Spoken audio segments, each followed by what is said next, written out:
Bismillahirrahmanirrahim. Assalamualaikum warahmatullahi wabarakatuh.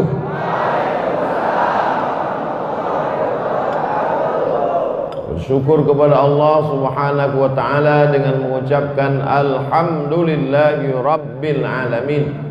Berselawat kepada Rasulullah dengan mengucapkan Allahumma salli ala sayyidina Muhammad wa ala alihi wa sahbihi wa barik wa sallim. Hadratul muhtaramin, para kiai, alim ulama, tuan-tuan guru, tokoh masyarakat, tidak dapat saya sebut satu persatu. Insyaallah kita semua dimuliakan Allah Subhanahu wa taala. Amin ya rabbal alamin.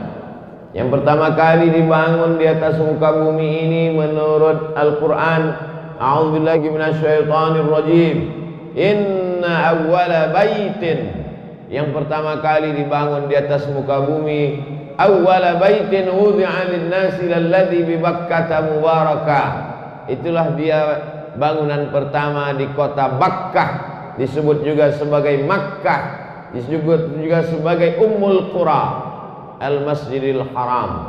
Dalam ayat yang lain Allah katakan subhanalladzi asra bi 'abdihi lailan minal masjidil haram ilal masjidil aqsa. Bangunan yang kedua juga adalah masjid, itulah dia Al-Masjidil Aqsa. Sahabat bertanya kepada Nabi sallallahu alaihi wasallam, "Kam bainahuma ya Rasulullah?" Berapa jarak antara keduanya wahai Rasulullah? Antara Masjidil Haram dan Masjidil Aqsa itu berapa wahai Rasulullah? Nabi sallallahu alaihi wasallam menjawab, "Arba'una sana," 40 tahun. Lalu kemudian setelah datangnya Nabi Muhammad sallallahu alaihi wasallam 13 tahun di kota Makkah Al-Mukarramah, pindah ke Yathrib. Yang pertama kali beliau bangun juga di Quba, itu adalah masjid. Sampai di Quba hari Senin. Lalu kemudian pada malam Selasa, malam Rabu, malam Kamis, malam Jumat, 4 malam di Quba berdirilah satu masjid Quba. 6 tahun lamanya Nabi sallallahu alaihi wasallam tidak bisa kembali ke kota Makkah Al-Mukarramah. Tahun pertama, tahun kedua, tahun ketiga, tahun keempat, tahun kelima, tahun keenam. 6 tahun tidak bisa melihat Masjidil Haram. 6 tahun tidak bisa melaksanakan umrah.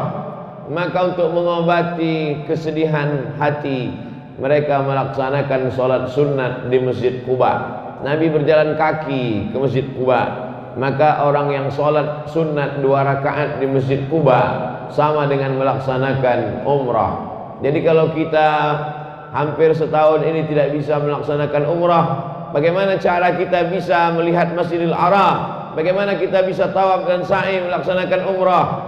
Lagi-lagi Allah Ta'ala memberikan alternatif dengan cara memakmurkan masjid. Man shallas subha fi jama'atin, siapa yang sholat subuh berjamaah, thumma qa'ada yadhkurullah, setelah itu dia tidak keluar masjid, dia duduk berzikir dengan Allah hatta tatlu'a syam, sampai terbit matahari. Thumma yusalli rak'ataini, salat sunat 2 rakaat, kanat lahu ka ajri hajjatin wa umrah, dapat pahala seperti haji dan umrah.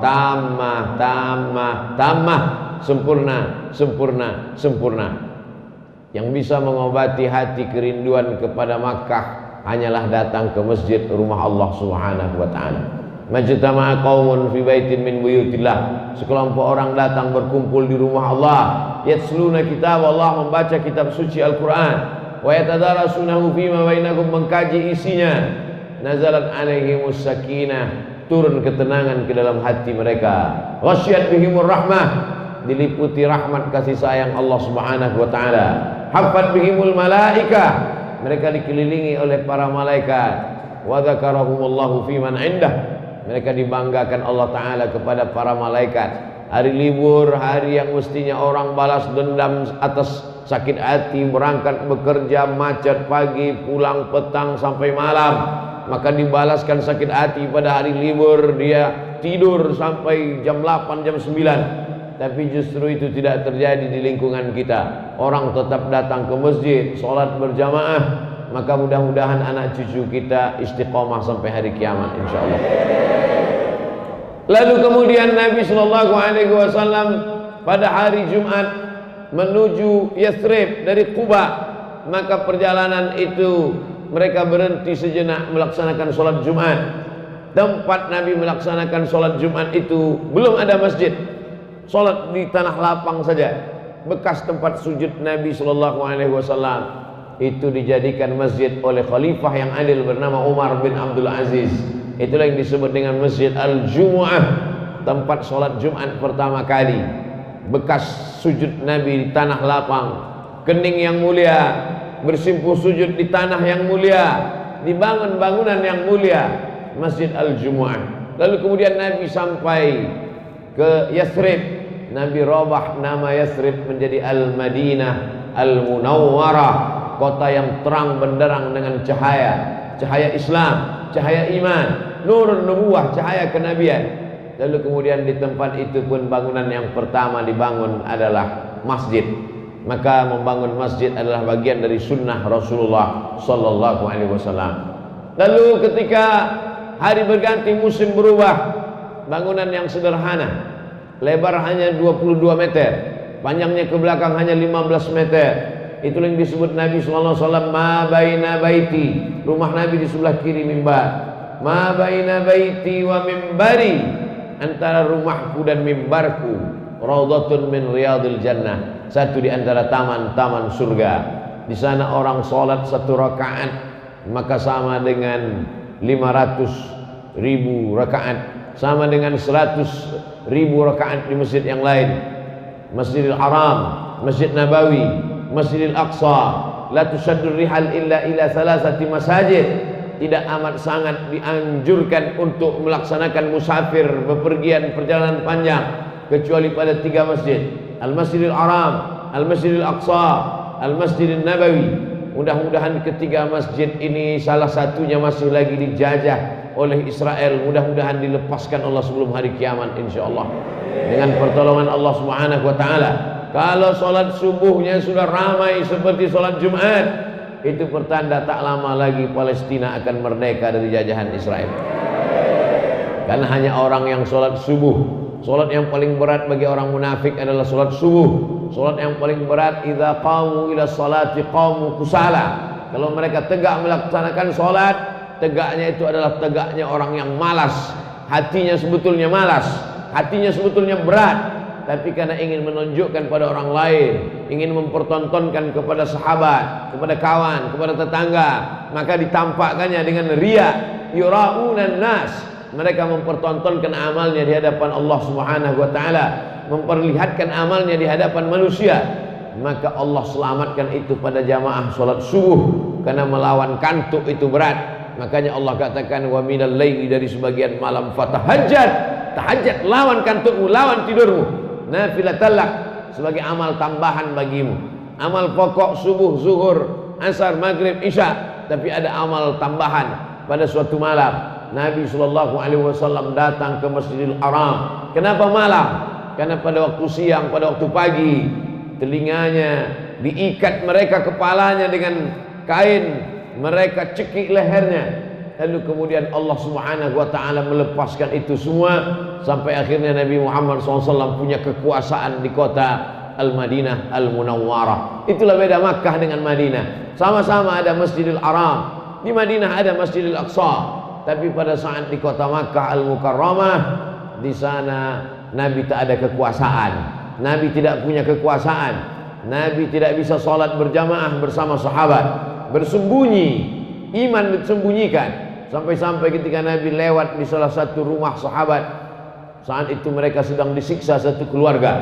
Nama suaminya Yasir, nama anaknya Ammar bin Yasir, nama istrinya Sumayyah, perempuan pertama yang mati syahid ditombak jantungnya oleh Abu Jahal. Nabi hanya dapat berkata, sabran ya ala Yasir, bersabarlah wahai keluarga Yasir, inna mau'idakumul jannah, kalian dijanjikan masuk surga. Berbeda dengan ketika Nabi berada di kota Al-Madinah Al-Munawwarah. Dia pemimpin, dia punya kekuasaan. Bahkan orang Yahudi pun di bawah kuasanya. Yahudi Bani Nadir, Yahudi Bani Quraidah, Yahudi Khaybar, Yahudi Qainuqa, berada di bawah kekuasaan Nabi Muhammad sallallahu alaihi wasallam.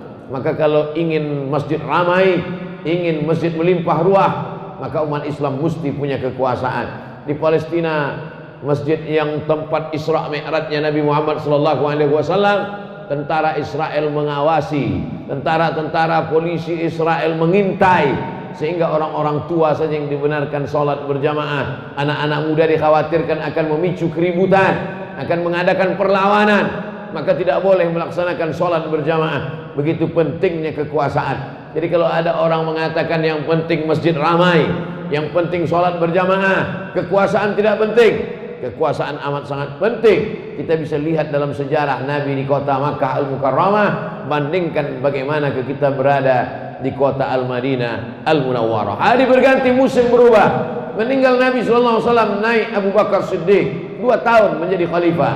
Meninggal Abu Bakar Siddiq, naik Sayyidina Umar 5 tahun menjadi khalifah. Meninggal Sayyidina Umar, naik Sayyidina Utsman ibn Affan. Utsman bin Affan mulai merenovasi Masjid Nabawi. Sebagian sahabat yakrahunahu, mereka tidak setuju karena ada bangunan-bangunan, tiangnya, dindingnya, atapnya itu adalah wakaf orang-orang pada generasi awal. Maka ketika diadakan renovasi Masjid Nabawi, mereka kurang bersetuju dengan itu. Lalu kemudian Utsman membacakan hadis Rasulullah SAW, man bana masjidan, siapa yang membangun masjid, banallahu mithlahu baitan fil jannah, dibangunkan Allah untuknya satu rumah di surga. Mendengar hadis itu terdiamlah para sahabat. Artinya apa? Di antara sahabat sendiri pun ada ikhtilaf, berbeda pendapat. Menurut Utsman masjid ini mesti direnovasi karena umat sudah banyak. Tapi menurut sebagian sahabat masjid tidak perlu direnovasi. Maka yang menyelesaikan konflik itu adalah kembali kepada sunnah Rasulullah SAW. Utsman membacakan hadis, man bana masjidan, siapa yang membangun masjid, banallahu mithlahu baitan fil jannah. Yang sudah membangun masjid, mewakafkan tanah, mewakafkan batang kurma untuk tiangnya, mewakafkan lantainya, maka dia sudah membangun satu tempat dalam surga. Kalau ada orang merenovasi, maka itu tidak merubah kedudukannya di hadapan Allah Subhanahu wa taala. Selesai masalah khilaf kalau ada hadis Nabi SAW. Maka kalau ada di masjid kita ikhtilaf, berbeda pendapat, itu sesuatu yang lumrah biasa. Sahabat Nabi aja ada ikhtilaf, apalagi sahabat Uwas. Fa in tanaza'tum fi syai'in, kalau kamu ada perbedaan pendapat dalam satu masalah, farudduhu ilallah, kembalikan kepada Allah, lihat Al-Quran. Wa ilar Rasul, kembalikan kepada Rasulullah, lihat hadis sunnah Nabi Muhammad SAW. Tidak ada dalam Quran, tidak ada dalam hadis, kemana kita bisa kembali? Al-ulama warasatul anbiya. Lihatlah pendapat para ulama, karena ulama adalah pewaris para nabi. Taraktu fikum amraini, kutinggalkan pada kamu 2 perkara. Intamasaktum bihima, kalau kamu pegang yang 2 ini, lan tadillu abadan, kamu tidak akan sesat untuk selamanya. Kitab Allah Al-Quran wa sunnati, dan sunnah Rasulullah SAW. Dalam hadis riwayat Muslim, kitab Allah Al-Quran, wa itrati ahla baiti, dan keluarga aku. Siapa itu keluarga Nabi? Alhamdulillah, kota Jakarta, DKI adalah di antara tempat yang dipilih oleh keluarga-keluarga Rasulullah SAW. Al-Haddad, Al-Jifri, Al-Shihab bin Shihab bin Yahya bin Syekh Abi Bakar, Al-Idrus, As-Sagaf. Ini adalah marga-marga zuriat Rasulullah SAW yang sampai ke pulau ini, yang sampai ke negeri ini. Mereka dicintai. Orang yang dicintai itu disebut dengan Al-Habib. Al-Habib artinya adalah orang yang dicintai. Berasal dari kata hub, cinta. Cinta kita kepada kakeknya, cinta kita kepada Sayyidina Al-Hasan wal Husain, maka cinta juga kita kepada keturunannya. Cinta itulah yang menghantarkan kita kepada surga Allah Subhanahu wa taala. Makanya dalam hadis itu dikatakan 2, berpegang teguh kalian kepada Al-Quran, berpegang teguh kepada sunnah. Tapi sunnah itu adalah hadis yang tertulis di kertas. Dia tidak bisa menjelaskan dirinya. Hadis dalam Sahih Bukhari, hadis dalam Sahih Muslim, hadis dalam Sunan Ibni Majah, hadis dalam Sunan Nasa'i, hadis dalam Musnad Ibni Abi Shaybah, Musannaf Ibni Abi Shaybah, hadis dalam Musnad Ahmad bin Ambar, hadis dalam Muwatta' Malik. Dia tidak bisa menjelaskan dirinya. Dia hanyalah tulisan-tulisan di kertas mati. Lalu bagaimana dengan sunnah yang hidup, yang bergerak, yang berjalan? Sunnah yang berjalan itu adalah ada dalam keluarga Nabi Muhammad SAW. Litamassukihim bisunnah. Kenapa disebut ikuti keluargaku? Karena keluarga Nabi paling mengerti tentang sunnah. Karena keluarga Nabi orang yang mengamalkan sunnah. Karena keluarga Nabi orang yang paling berpegang dengan sunnah Rasulullah sallallahu alaihi wasallam. Jadi tidak ada ikhtilaf antara hadis yang mengatakan Al-Quran dengan sunnah, dengan hadis satu lagi Al-Quran dengan keturunan Rasulullah. Dua-duanya saling menguatkan. Yang satu sunnah dalam bentuk tulisan, yang satu sunnah dalam bentuk perbuatan. Yang satu sunnah dalam bentuk buku, yang satu sunnah dalam bentuk amal. Mudah-mudahan kita termasuk orang-orang yang mencintai sunnah dalam bentuk buku dan sunnah dalam bentuk amalan-amalan dan zuriat Rasulullah sallallahu alaihi wasallam. Lalu kemudian setelah meninggal para sahabat, bertebaranlah tabi'in ke seluruh penjuru dunia. Bangunan yang pertama mereka bangun adalah masjid. Maka di Nusantara ini pun kita melihat masjid-masjid tua. Di Banda Aceh masih ada masjid tua. Turun ke bawah Medan Sumatera Utara masih ada masjid tua. Turun ke bawah di Provinsi Riau Sumatera Barat, di Bengkulu, di Lampung, Kepulauan Riau masih ada masjid tua.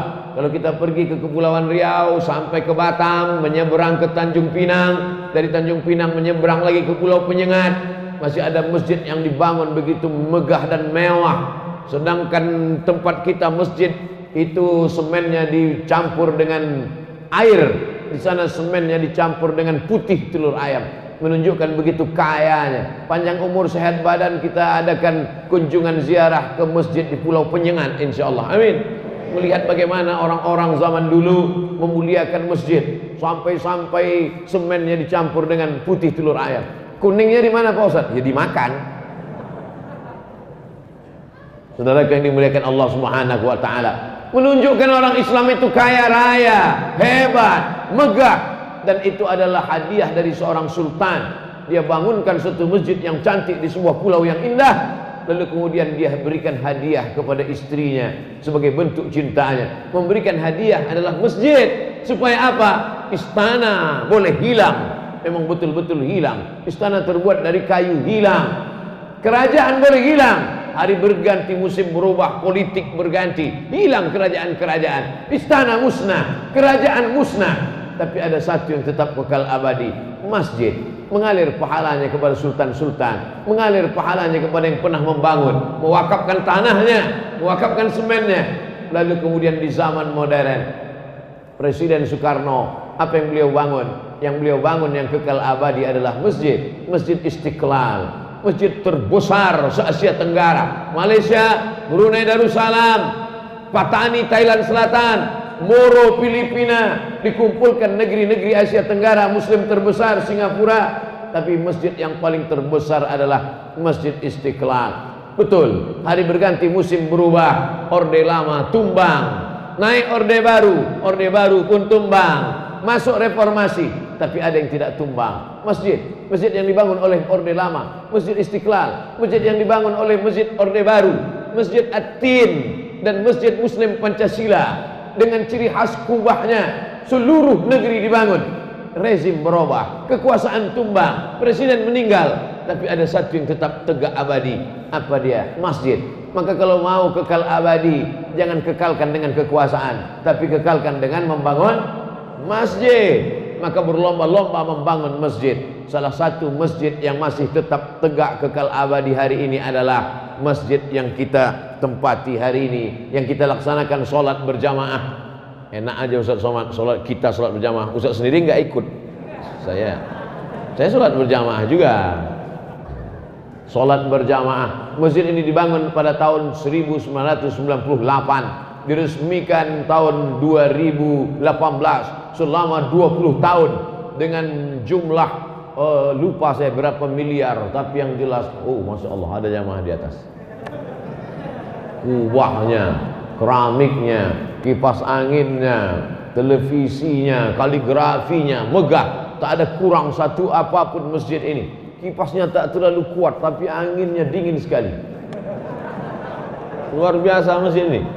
Nah, ini masjid ini semua orang yang berkontribusi dari mulai mewakafkan tanahnya, memberikan keramiknya, saking berlebihnya ini batu marmer tak tahu lagi di mana mau dipasang, ditempel ke dinding. Baik. Masjid-masjid lain ini menunjukkan masyarakat sekelilingnya ini masyarakat yang kaya raya. Dari takbirnya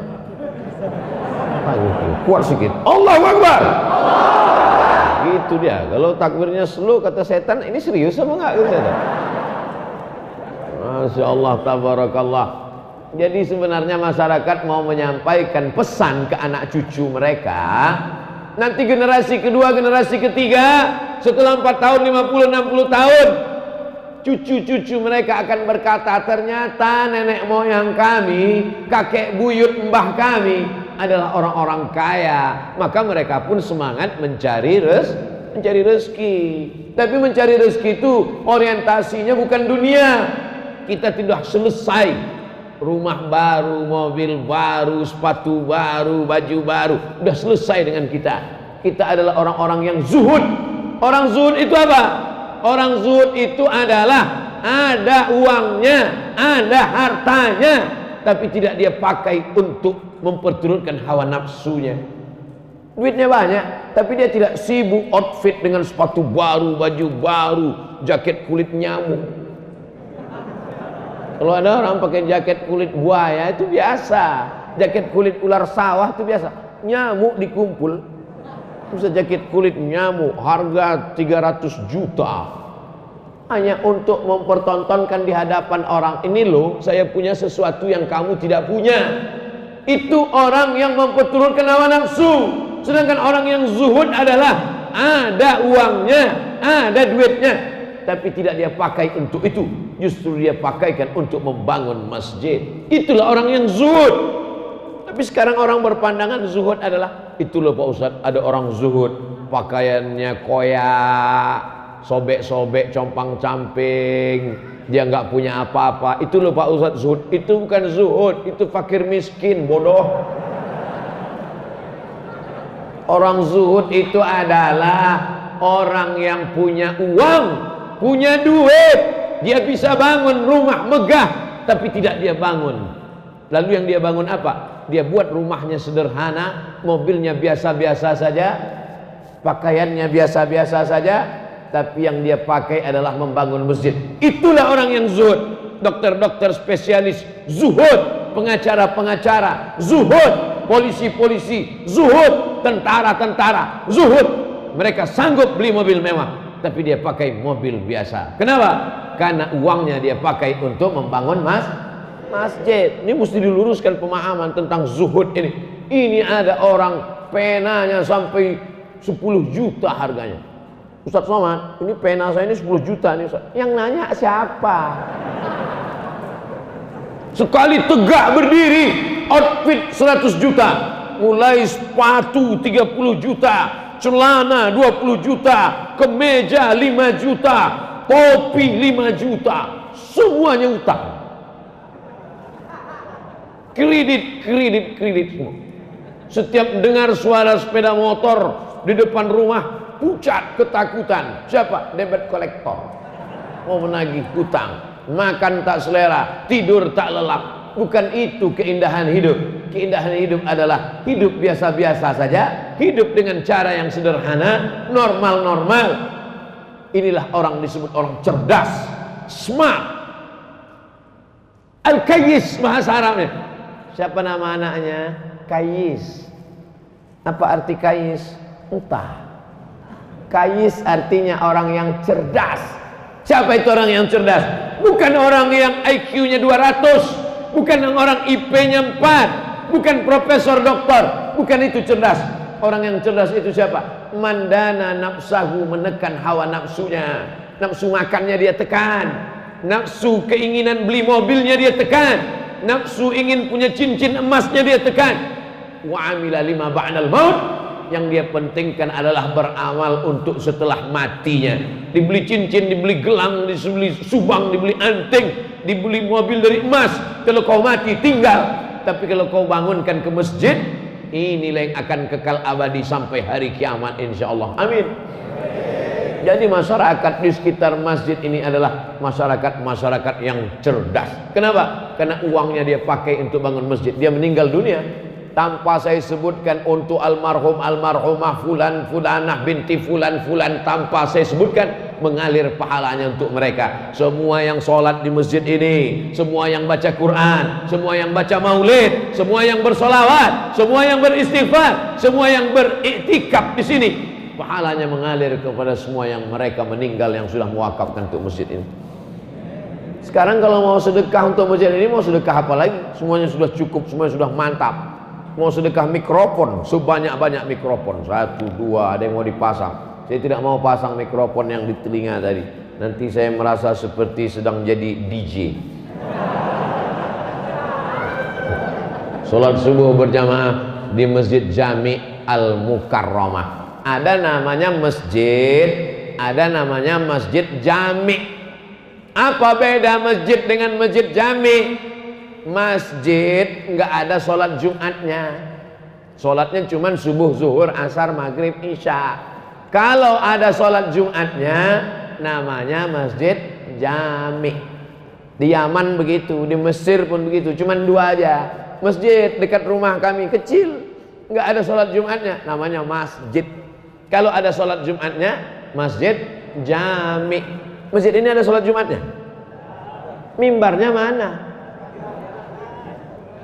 Masya Allah, ini sangka tiang, ini mimbar. Aslinya dalam fikih itu cuma 2, masjid yang ada sholatnya tapi nggak ada Jumat, masjid yang ada sholat Jumatnya, Masjid Jami. Sampai ke Indonesia jadi 7, Masjid Agung, Masjid Raya, Masjid Besar, Masjid Jami, Masjid Islamic Center, surau, langgar, musola. Orang Jawa dilanggar nggak mati. Di Jawa banyak langgar, kalau di Sumatera banyak surau. Makanya ada novel judulnya Runtuhnya Surau Kami. Surau itu adalah nama, local wisdom, orang kita memberi nama. Tapi semua itu adalah masjid. Makanya kalau ada dekat rumah langgar, sampai Arab Lungonang di mas, Arab Lungonang langgar, jangan sampai dilanggar. Usolli sunatan tahiyatal langgar 3 rakaat lillahi ta'ala. Tetap sholatnya tahiyatal masjid. Enaklah kamu sudah sedekah bangun masjid, pahalanya mengalir. Saya cuman bangun langgar nggak ngalir juga. Tapi langgar nggak ada disebut dalam hadis, terjemahannya itu namanya langgar. Jadi jangan benturkan antara budaya. Budaya ini juga adalah bagian dari budaya umat Islam di Indonesia. Nanti kalau ada orang bertanya, Ustaz Somad, ada langgar di zaman Nabi? Enggak ada. Langgar dan surau itu bid'ah, wa kullu bid'atin dhalalah, wa kullu dhalalatin finnar. Namanya saja. Cara memanggil orang pun begitu. Dipanggil orang, hayya 'alas shalah.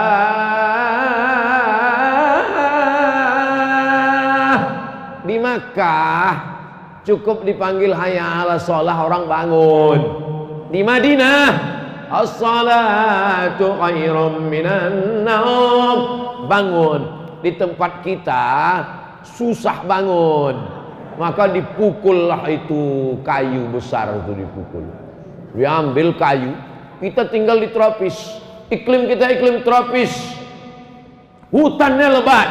Mana ada di Maroko pohon kayu sebesar itu? Nggak ada. Di Sudan nggak ada pohon kayu sebesar itu. Di Mesir nggak ada pohon kayu sebesar itu. Di Indonesia pohon kayu besar-besar, maka dilobangi bagian dalamnya, dipasang itu kulit kambing, maka dipasang, dipukul. Nah itu dipukul, makanya bangun semuanya. Pukul bangun. Apa namanya? Beduk namanya, itu besar. Melihat beduk itu saya teringat masa kecil dulu. Saya kalau kami di Sumatera sholat maghrib itu jam 6.30 azan maghrib. Jam 6 saya sudah ke masjid. Masuk masjid sama kawan-kawan ke masjid, masuk ke dalam beduk. Masuk ke dalam beduk, kawan mukul di luar. Coba pukul. Masa kecil itu akan terngiang sampai besar. Melihat beduk, ingat itu. Anak-anak sekarang sudah lagi tidak lagi diingatkan itu. Jadi jangan dikatakan ini beduk tidak ada zaman Nabi, maka beduk ini bid'ah, wa kullu bid'atin dhalalah, wa kullu dhalalatin finnar. Kata yang udah ngasih beduk, aku sudah ngasih kayu sebesar itu, kau masukkan pula aku ke neraka lagi. Neraka yang dimuliakan Allah Subhanahu wa taala. itu hanya cara membangunkan orang. Maka dipukullah dia, terbangunlah. Dan setiap daerah itu ada punya tradisi masing-masing. Ternyata satu kali pukul, saya tidak hafal itu, pukul begini itu manggil untuk sholat, pukul begini itu manggil untuk rapat, pukul gini itu manggil untuk makan bersama, pukul begini itu tanda ada orang nikah. Ada tahu-tahu datang orang dari kampung lain, salah pukul, sangkanya makan, pas datang mana makanannya, kok nggak ada.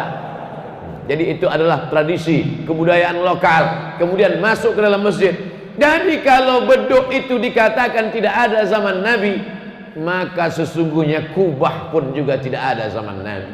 Ini beduk ini tambah-tambahan, maka kubah pun juga tambah-tambahan. Karena zaman Nabi Muhammad SAW tidak ada kubah. Kubah itu adalah tradisi arsitektur bangunan Bizantium. Ada seorang kaisar namanya Kaisar Bizanti. Dia membuat kota, nama kota itu menjadi Bizantium. Setelah itu ada lagi kaisar namanya Konstantin.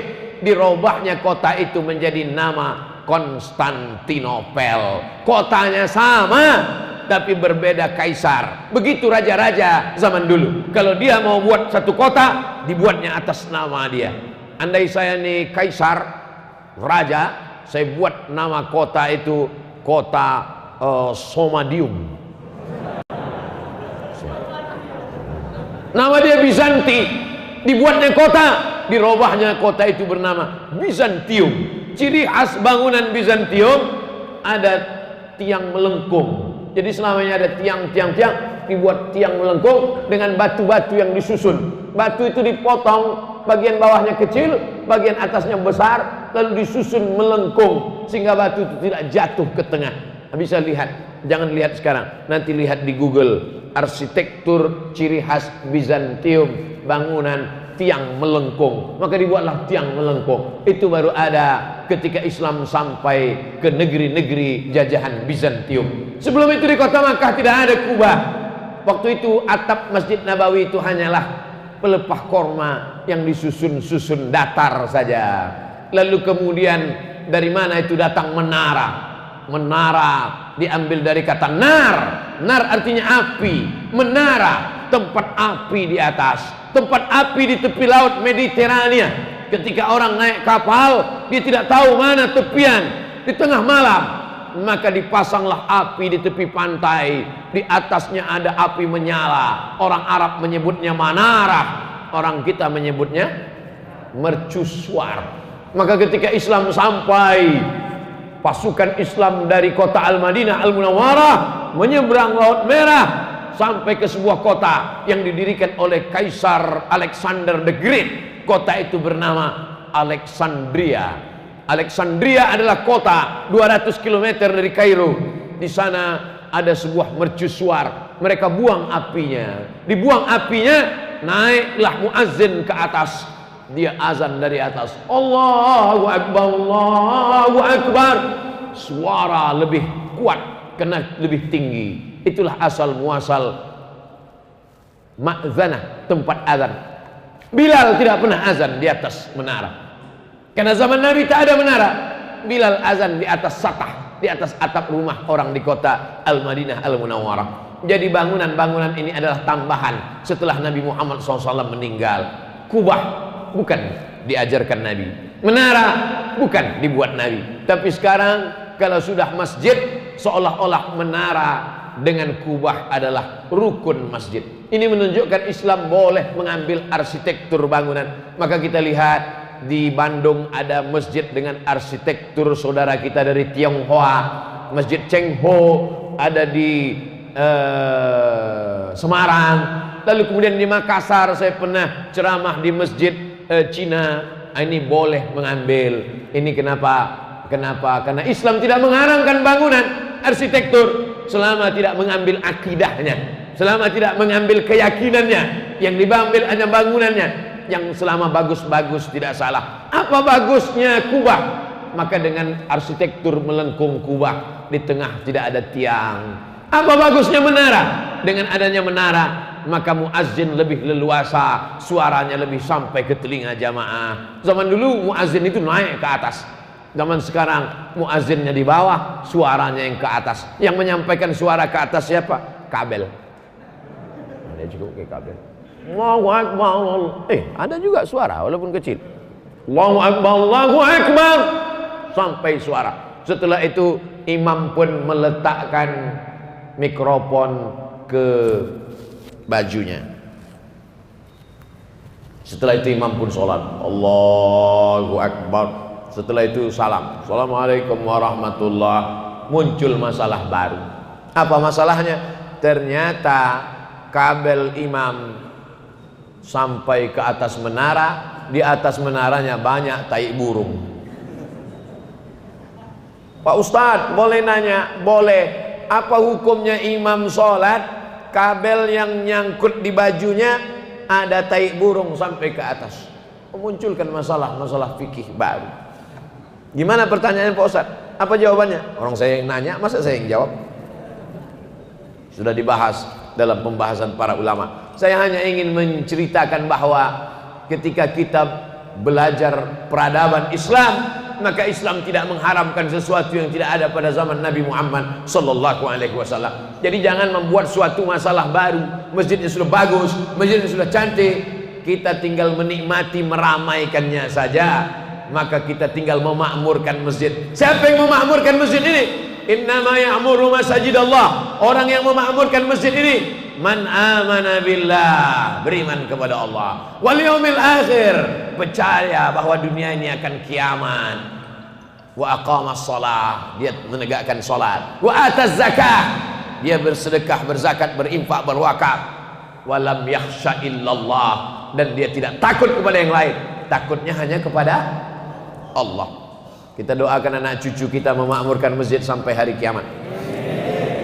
Makanya doa Nabi Ibrahim alaihissalam, Rabbi ja'alni muqimas salah, jadikan aku orang yang menegakkan salat, wa min dzurriyyati, sampai anak cucu keturunanku orang yang menegakkan salat.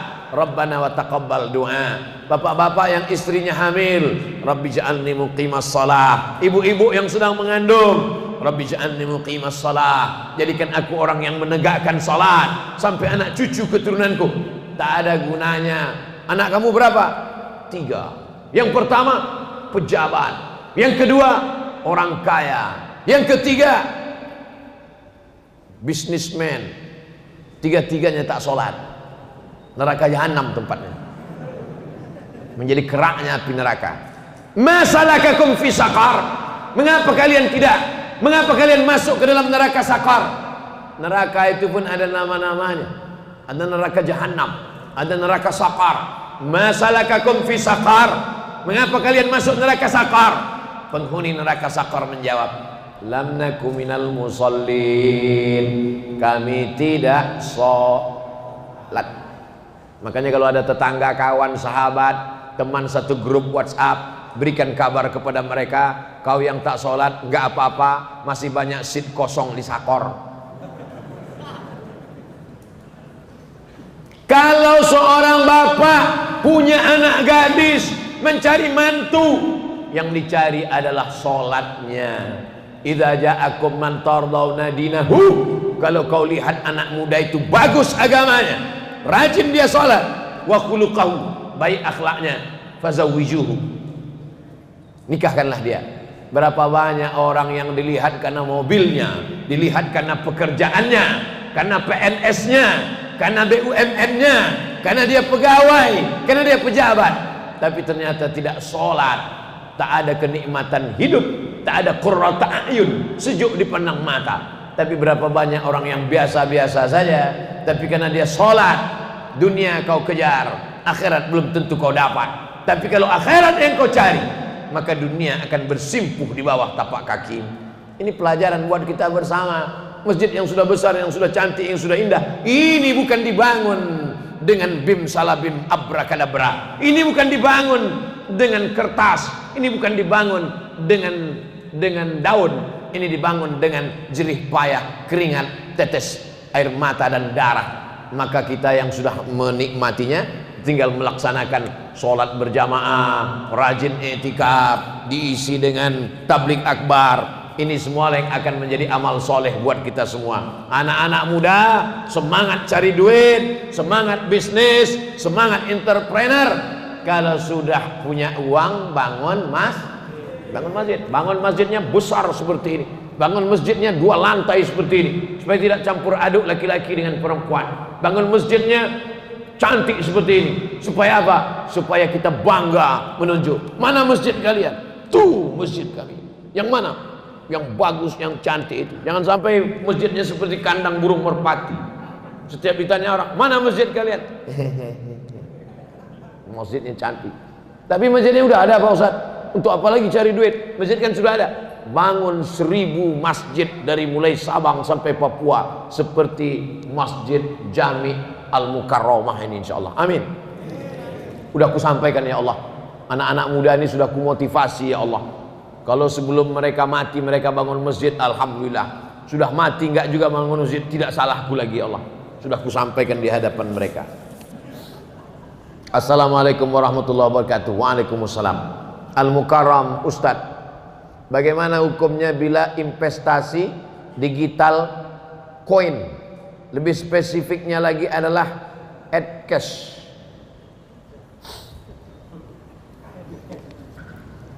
Dulu awal-awalnya jual belinya, bapak punya padi, saya punya ikan. Ikannya ditukar dengan padi. Kamu mau ikan ini tukar dengan padi? Mau. Karena nggak mungkin dia makan beras nggak pakai ikan. Saya pun nggak mungkin makan ikan nggak pakai nasi. Maka kita tukarlah. Ikan saya bagi 2, beras kamu bagi. Akhirnya setuju. Maka jual beli ini disebut dengan barter, bukan barcode. Ini yang paling tua, namanya barter. Kemudian maju lagi dari Yunani ada logam yang dicetak bulat-bulat, namanya dinar. Orang Yunani menyebutnya dinar. Sampai ke kota Makkah, sampai ke kota Madinah, dia disebut sebagai dinar. Tidak lagi pakai barter.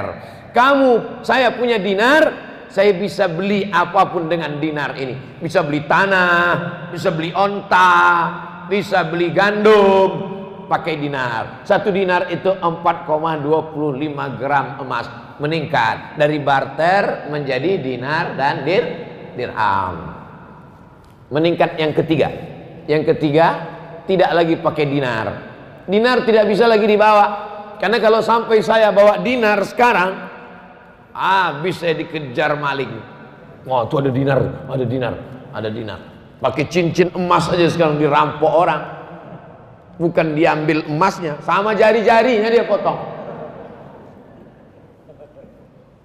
Barter, di atas barter dinar, di atas dinar. Ini yang ketiga. Keluarlah apa yang disebut dengan uang kertas. Uang kertas dicetak oleh negara supaya emas tidak berkeliaran di jalan. Di Indonesia ada berapa emas? Misal 1 ton. 1 ton emas dikeluarkan kertas senilai 1 ton itu. Negara hanya boleh mencetak kertas sebanyak emas di negara itu. Jadi kalau di negara itu emasnya cuman 50 kilo, maka boleh dicetak uang kertas senilai 50 kilo. Jadi di seluruh dunia ini yang paling banyak boleh dicetak kertas adalah di Pulau Jawa, karena disitulah emas yang paling banyak.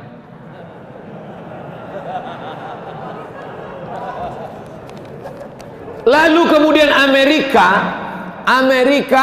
mencetak kertas lebih banyak dari emas yang ada di negaranya.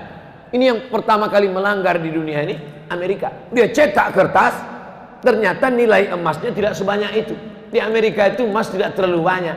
Kenapa sekarang emas paling banyak di Amerika? Bukan dari tanah Amerika. Emas itu dibawa dari Papua, karena dia punya perusahaan di Papua. Dia sedot emas itu dia bawa. Lalu kemudian Amerika melanggar itu. Dia cetak kertas banyak-banyak, emasnya tidak sesuai dengan itu. Tapi karena dia punya kekuasaan, dia menguasai dunia, akhirnya boleh negara mencetak uang kertas walaupun tidak senilai dengan emas yang ada di situ. Sudah 3. Barter, dirham, dinar, kertas. Sekarang puncaknya yang keempat. Ini yang disebut dengan duit digital. Digital money. Produknya banyak, macam-macam. Sama dengan uang kertas. Namanya uang kertas, tapi ada rial, ada ringgit, ada rupiah. Nah, sekarang yang keempat ini digital money, money crypto. Jadi macam-macam dia. Duitnya nggak ada. Kalau kertas tadi masih ada kertasnya. Ini kertas. Ini kertas. Yang ini digital money. Uangnya tuh di alam gaib. Nggak ada. Tapi dia punya. Adanya cuma di handphone, cuma di laptop. Disimpan di suatu tempat. Maka kesepakatan pertemuan ulama di Universitas Darussalam Gontor Ponorogo, ketemulah di situ pakar-pakar ekonomi Islam. Kesepakatannya 2. Yang pertama, sebagai alat tukar bisa. Sebagai alat tukar. Misalnya saya mau jual mobil saya. Datang jamaah dari Masjid Jami Al-Mukarramah. Ustaz Somad, ya, saya mau beli mobil Ustaz. Mana uangnya? Uangnya di alam gaib Ustaz. Saya pakai uang digital sebagai alat tukar. Kalau saya mau, boleh. Saya terima uang digital kamu, ini kirim ke sini, saya simpan di akun ini, boleh sebagai alat tukar. Tapi sebagai alat investasi sebaiknya tidak. Kenapa sebaiknya tidak? Karena nilainya tidak stabil. Uang kertas saja pun nilainya tidak stabil. Uang kertas mengalami resesi. Uang kertas mengalami apa yang disebut dengan nilainya tak sama, jatuh. Harga kambing zaman Nabi dengan zaman sekarang pakai uang dinar sama. Karena emas itu stabil. Makanya orang sekarang berbondong-bondong menyimpan emas. Emas tetap naik. Emas dulu 1 gram 500.000. Sekarang emas sudah 1 juta. Nanti berganti zaman, berganti. Sedangkan uang, makanya kalau ada orang pinjam uang, saya pinjam uang kamu 100.000 tahun 2020, dibayar tahun 2030 dengan 100.000, mau apa enggak? Saya enggak mau. Karena dalam 10 tahun itu terjadi inflasi, nilai uang itu jatuh. Tapi kalau emas tidak jatuh, emas stabil. Nah, jadi ada satu usaha mau mengembalikan umat Islam ini kembali pakai emas, pakai mata uang emas. Kalau Eropa bisa pakai satu mata uang euro, umat Islam juga bisa pakai mata uang emas, dinar. Bisa atau tidak bisa? Bisa. Tapi umat yang paling bisa disatukan ini umat Islam. Tuhannya berapa? 1. Qul huwallahu ahad. Nabinya berapa? 1. Asyhadu anna Muhammadan Rasulullah. Kiblatnya berapa? 1. Orang Islam sholat arahnya di dunia ini cuma 1. Tapi yang paling sulit disatukan umat Islam. Subuh aja udah kelai. Satu pakai kunut, satu enggak kunut. Satu pakai usolli, satu enggak. Yang satu telunjuknya gini, yang satu gini-gini. Betul? Nah, makanya kita jaga persatuan. Masalah sepele-sepele ini jangan sampai merusak persatuan. Kesimpulannya, money crypto, uang digital sebagai alat tukar oke. Tapi sebagai investasi, beberapa pemain money crypto kehilangan uang. Bapak Ibu ikut tak berita si fulan artis terkenal kehilangan uang digital karena kehilangan karena sebagai alat investasi. Nah ini paham? Anggukkan aja kepala. Andai kata kita mau mengkurbankan anak angkat, mau dipotong,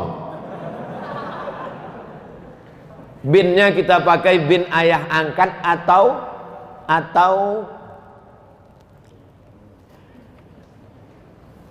mengadopsi anak angkat itu baik apa enggak baik? Baik. Dulu ada nama program Orde Baru namanya GNOTA, Gerakan Nasional Orang Tua Asuh.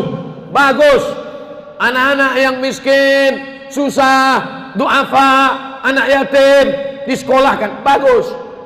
Mengadopsi anak bagus. tapi ada 3 yang dilanggar dalam ajaran Islam, dalam adopsi anak. Yang pertama, anak angkat itu dipakai bin bapak angkat. Nggak boleh. Zaid bin Muhammad, turun ayat, makana Muhammadun aba ahadim mir rijalikum. Muhammad bukan bapak kamu. Nggak boleh panggil Zaid bin Muhammad. Nabi Muhammad punya anak namanya Zaid, dipanggil Zaid bin Muhammad. Turun ayat melarang, jangan panggil dia Zaid bin Muhammad, panggil dia ud'uhum li abaihim, panggil bapak kandungnya Zaid bin Harisah. Jadi jangan pakaikan akte nama kamu. Punya anak angkat perempuan namanya Fatimah, buat Fatimah binti Abdul Somad. Itu bukan anakmu Abdul Somad. Ganti nama asli bapaknya. Siapa nama anak angkatmu itu yang kau adopsi? Bin Kardus. Apa bin Kardus? Rupanya dulu pas dia pulang habis sholat subuh dapatnya anak itu dalam kardus di rumah. Kalau tahu nama bapaknya kasih nama bapak. Kalau nggak tahu, bin Abdillah, anak hamba Allah. Hamba Allah. Jangan sampai nama bapak. Yang kedua, yang menyebabkan rusaknya anak angkat adalah si bapak angkat dengan anak angkat perempuan, si ibu angkat dengan anak angkat laki-laki yang tidak mahram, berdua-duaan. Istrinya pergi, suaminya pergi, dia sama-sama di rumah nonton TV, pakai daster, tidak pakai jilbab, lengannya pendek.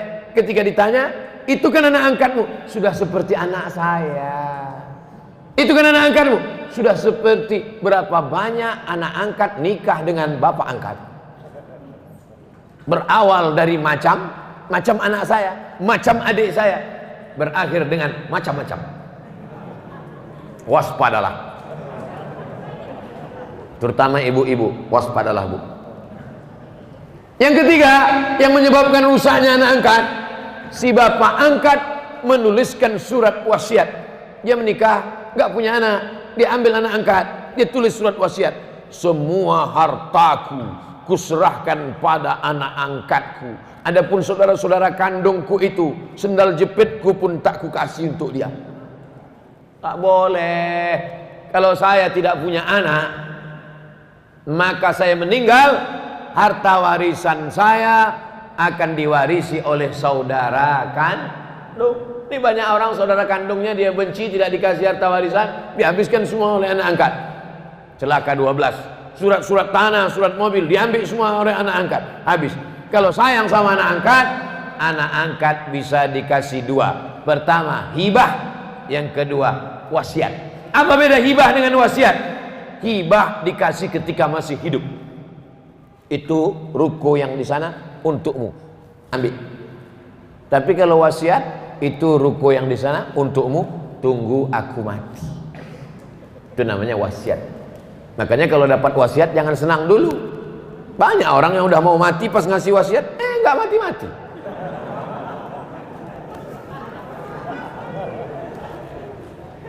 Ini untuk Masjid Jami Al-Mukarramah.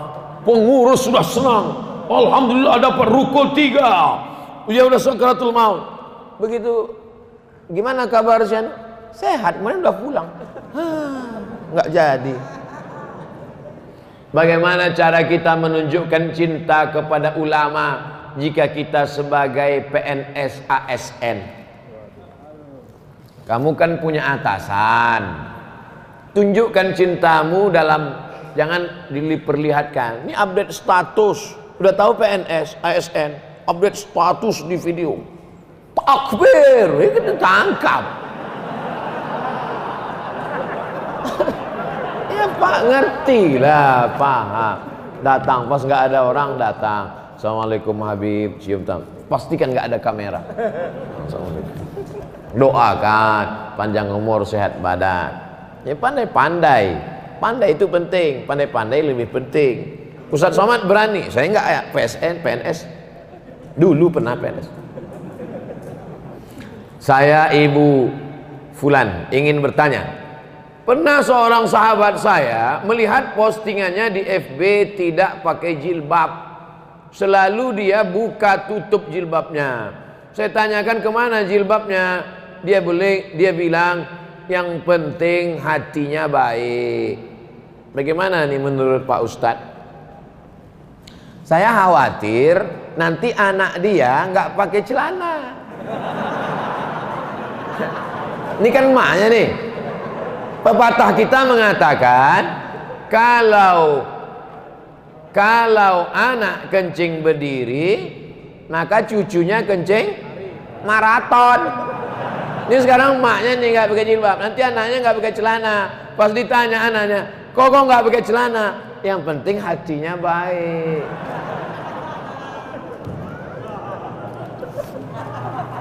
Saya tanya, apakah Sayyidatuna Aisyah itu hatinya nggak baik? Istri Nabi itu Aisyah, istrinya baik, hatinya baik apa nggak baik? Baik. Dia pakai hijab nggak? Pakai. Ada nggak Aisyah mengatakan dibukanya hijabnya? Aisyah, kenapa nggak pakai hijab? Aku kan istri Nabi, hatiku kan baik. Kalian semua kan anak-anakku. Wa azwajuhu ummahatukum. Istri Nabi itu adalah ibu kamu. Aisyah itu ibu kita. Tapi dia tetap pakai hijab. Kenapa? Allah yang nyuruh. Ya ayyuhan nabi, wahai Nabi Muhammad SAW, qul li azwajika, katakan kepada istrimu, wa banatika, katakan kepada anak perempuanmu, wa nisa'il mu'minin, katakan kepada perempuan yang beriman, yudnina alaihinna min jalabibihin, hendaklah mereka memanjangkan kerudung mereka. Dulu kerudungnya tutup kepala, tapi lehernya nggak kelihatan. Pakai lagi. Itu pakai cadar itu kan tradisi jahiliyah. Pakai cadar, pakai jilbab itu tradisi jahiliyah. Dulu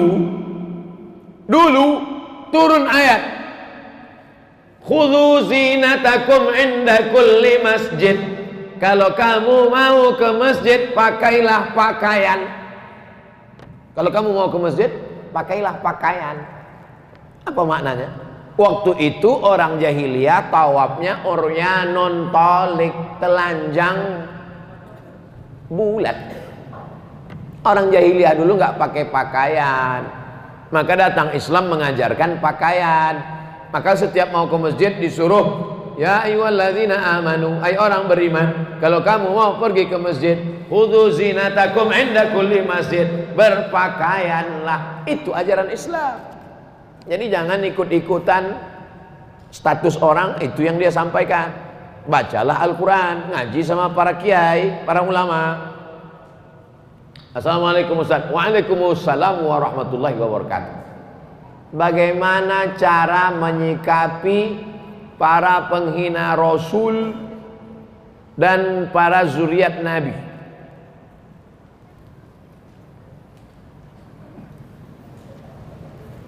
Kalau engkau punya kekuasaan, kau tegakkan hukum. Man ra'a minkum munkaran falyughayyirhu biyadihi. Sebagaimana Abu Bakar Umar. Abu Bakar mengirim pasukan kepada penghina Rasul di kampung namanya Yamamah. Nama orangnya Musailamah. Kirim pasukan. Dipancung kepala Musailamah. Yang memancung namanya Wahsy. Wahsy lah dulu yang membunuh Hamzah bin Abdul Muttalib. Tanganku ini dulu yang memancung kepala Hamzah. Hari ini aku memancung kepala Musailamah. Kalau dulu sebelum Islam ini memotong kepala sahabat Nabi, paman Nabi.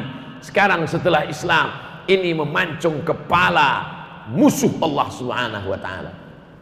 Kalau sanggup punya kekuasaan. Yang tak punya kekuasaan, fabilisani, dengan lidah. Jangan hina Nabi, jangan hina zuriat Nabi dengan suara. Tak juga sanggup, takut dengan mulut, dengan hati. Diam aja lah. Kalau kau tak sanggup membela, diam. Boykot. Jangan lagi pakai mobil Prancis. Jangan lagi pakai deterjen Prancis. Jangan lagi pakai susu, teh, kopi Prancis. Pakai aja kopi tai musang.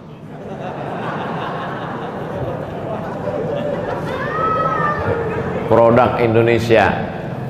Namanya aja itu kopi luwak, sebetulnya mereknya aja, bukan Tai Musang. Kalau memang betul kopi Tai Musang itu satu gelasnya $100. Setiap diminum satu tetes menetes air mata. 1.300.000 guys.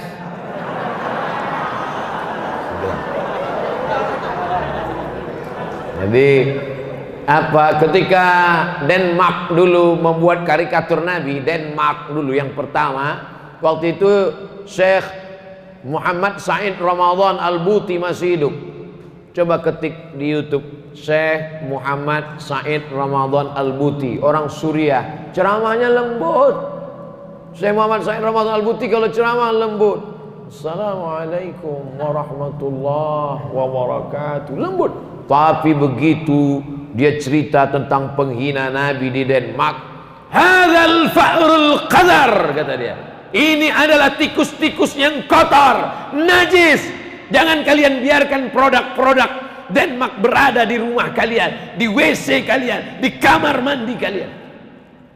Illa Rasulullah, semua tidak apa-apa kecuali Rasulullah. Jangan sampai kalian hina Nabi Muhammad sallallahu alaihi wasallam. Ulama jangan sampai dihina. Kalau agamamu dihinakan, ulamamu dihinakan, dan kau diam, maka gantilah bajumu dengan kain kapan. Kata Haji Abdul Malik Karim Amrullah Buya Hamka, bukan kata saya ngutip-ngutip pendapat mereka aja. Saya kalau ceramah itu nggak pernah menurut saya, menurut ulama, menurut Habib, menurut Kiai, supaya nanti kalau disalahkan Allah di akhirat, ini katamu Abdul Somad. Enggak.